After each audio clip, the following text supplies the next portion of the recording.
अकबर का साला। बीरबल की बुद्धि और समस्या को भांप लेने की कला के कारण बादशाह उन्हें खूब पसंद करते थे। इसी कारण से दूसरे लोग बीरबल से उतना ही जलते थे।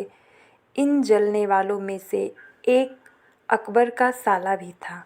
वह हमेशा से ही बीरबल को मिला हुआ खास स्थान लेना चाहता था। बादशाह जानते थे कि बीरबल जैसा कोई और नहीं हो सकता।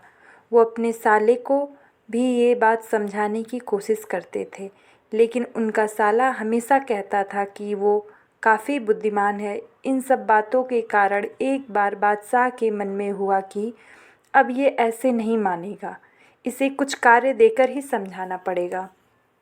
तभी अकबर ने अपने साले से कहा कि तुम अपने दिमाग और सूझबूझ से इस कोयले की बोरी को सबसे ज़्यादा लाचारी सेठ दमड़ी लाल को बेच कर आओ। अगर तुमने ऐसा कर दिया तो मैं तुम्हें तुरंत ही बीरबल की जगह दे दूंगा। यह सुनकर अकबर का साला हैरान हुआ, लेकिन उसे बीरबल की जगह चाहिए थी। इसी सोच के साथ वो कोयले की बोरी लेकर सेठ के पास पहुंच गया। सेठ ऐसे ही किसी की भी बातों में आने वाला नहीं था, इसीलिए उसने उसे खरीदने से मना कर दिया। अब अपना उदास चेहरा लेकर अकबर का साला महल लौट आया।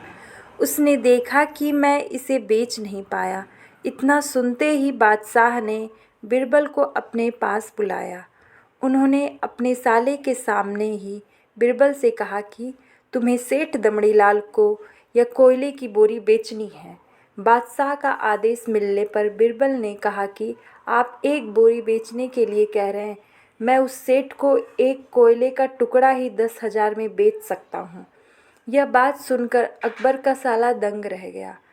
अकबर ने कहा कि ठीक है, तुम एक ही कोयले का टुकड़ा बेच आओ।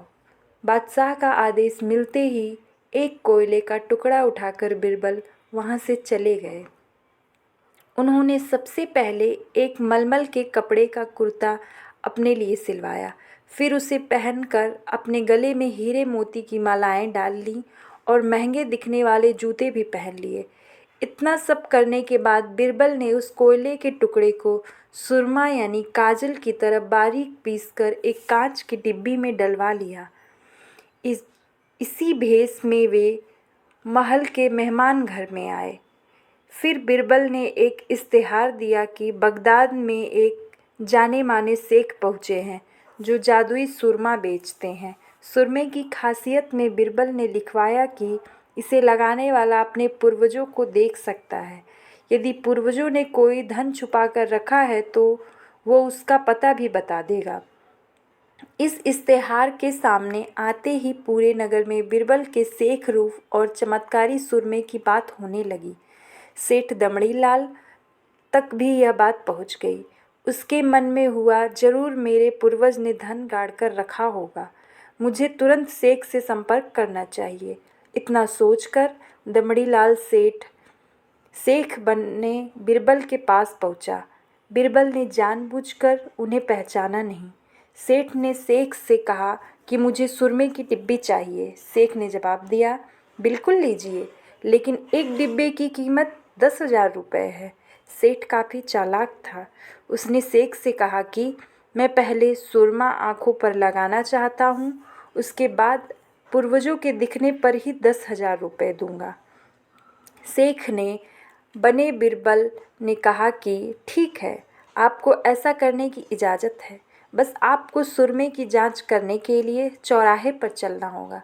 चमत्कारी सुरमे का करिश्मा देखने के लिए वहाँ लोगों की भीड़ लग गई है। तब बीरबल ने शेख जोर जोर से कहने लगे, इस चमत्कारी सुरमे को सेठ जी लगाएंगे। अगर ये सेठ अपने माता पिता की ही औलाद है तो इन्हें सुरमा लगाते ही तुरंत पूर्वज नज़र आ जाएंगे। पूर्वज नहीं दिखे तो मतलब यह होगा कि वे अपने माता पिता की औलाद नहीं है। असली औलाद को ही यह सुरमा लगाने पर अपने पूर्वज नज़र आते हैं। यह सब कहने के बाद शेख ने सेठ के आँखों पर सुरमा लगा दिया और कहा कि आंखें बंद कर लो। सेठ ने आंखें बंद तो की, लेकिन उन्हें कोई भी नहीं दिखा। अब सेठ के मन में हुआ कि मैं मैंने कह दिया कि मुझे कोई नहीं दिखा तो मेरा भारी अपमान हो जाएगा। इज्जत को बनाए रखने के लिए सेठ ने आंखें खोली और कहा कि मुझे अपने पूर्वज दिख गए।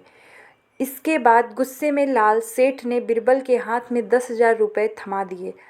अब खुश होते हुए बिरबल महल चले गए। उन्होंने कहा कि लीजिए बादशाह, एक कोयले के 10,000 रुपये, और सारा किस्सा सुना दिया। यह देखते ही बादशाह का साला मुंह बनाकर महल से चला गया। उसके बाद से उसने कभी भी बिरबल की जगह लेने की बात अकबर से नहीं की। कहानी की सीख: किसी से ईर्ष्या नहीं करनी चाहिए और अपनी बात काबिलियत को साबित करने के लिए बुद्धि का उपयोग करना जरूरी है।